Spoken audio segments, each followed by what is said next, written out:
Hi guys! Welcome back to my channel, ang Sinja Vlogs. So ayan, ito nga pala yung aking kalamansi na maliit. Actually ito, binili ko lang siya ng halagang 100 before, during pandemic ito eh. So dahil napakadami niya ngayong bulaklak. Ayan oh. Oh, ang dami niyang bulaklak. Natuyo na yung mga bulaklak niya. So, yung iba, naging bunga na. Ito na siya. Ayan o, maliliit na bunga. So, ang ganda, no? Nakakatuwa. Kasi yung maliit na puno, napakadami niyang bunga. Hindi siya nauubusan ng bunga talaga. Ayan, ayan o. Yung mga bulaklak niya, nung nagkaraang linggo, unti-unti na siyang nagiging bunga. So, ayan. Then sa baba, ayan o, meron pa dito sa part ng ibaba. So, ipakita ko din sa inyo. Ito siya. Ayan, ang dami niya o. Mga bulaklak, tapos nagiging bunga na siya. So, ayan, maingay ang mga pusa dito sa amin. Napakadaming pusa. O, diba? Kumakanta sila. Pati aso kumakanta.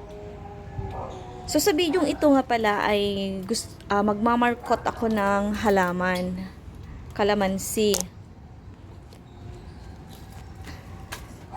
So ito yung aking kalamansi na napili, sanga. Maliit lang to na sanga, payat din siya. Pero pwede na to. Pwede na ipakita ko sa inyo, i-zoom ko. So, eto, kinuskus ko na yan, binalatan ko na yan kanina. Tapos nagpunta ako dun sa bukid para maghanap ng lupa. So, ganyan ang kinalabasan ng aking kalamansi. Tapos dito meron na siyang bunga, may bulaklak na din. Actually, payat na sanga yan, pero madaming bunga yung part na yan. So, ayan, nabalot ko na siya. Bali, ito yung lupa na kinuha ko sa bukid. Nilagay ko lang siya sa plastic ng yelo. Binutas ko ng maliit. Tapos, pinasok ko yung sanga. Tsaka ko nilagyan ng tali. So, balutin pa natin ng another plastic. Meron pa ako dito dalawang pang tali ulit. Ay, grabe, yung pusa na yan,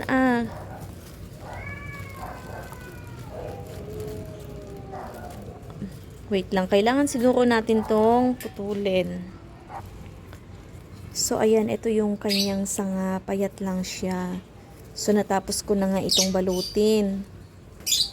So, abangan na lang natin kung magkakaugat ba ang sanga na minarkot natin ng kalamansi. Actually, kasi payat ito payat ito sanga niya. So, ano natin, trial and error.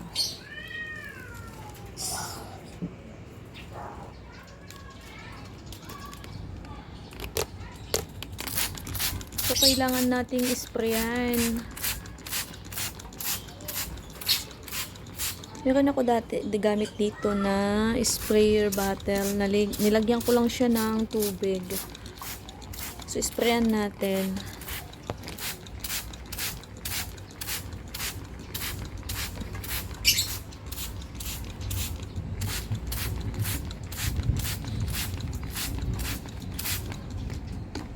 So, yan. Ang ganda tignan, no? Ang ganda tignan ng mga halaman ko.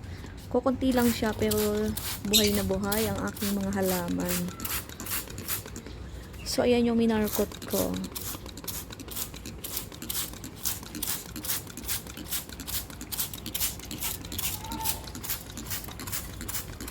Actually, yung panahon ngayon, kumukulog. Mamaya-maya lang to uulan na. Tapos itong kalamansi ko nandito lang naman sa gilid. So pag umulan guys, natatalsikan lang siya ng ulan. Hindi siya totally nauulanan. Natatalsikan lang siya. Not unless bumagyo tapos papunta dito yung ulan.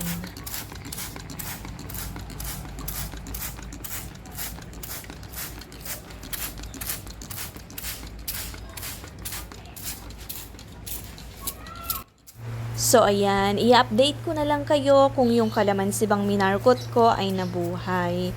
So kung nagustuhan mo ang videong ito, pa-like, comment, and subscribe. Paki-bell all para ma-notify ka sa susunod